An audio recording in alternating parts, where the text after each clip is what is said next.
Hello everyone, welcome back to another video. In today's video, I'm going to show you how to log into Meesho account using your Meesho application on a mobile device. So if you want to learn how, keep watching the video till the end.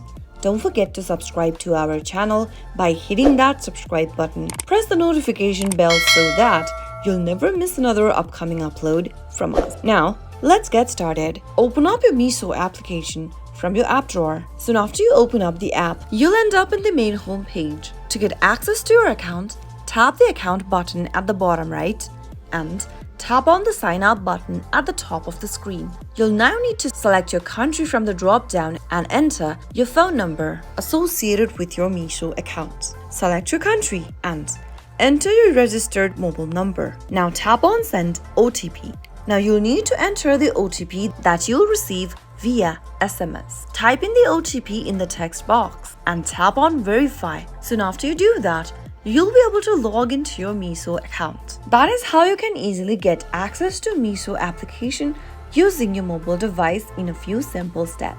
If the video was helpful to you, go ahead and give us a thumbs up. I'll be back soon with more videos like this. Thank you for watching.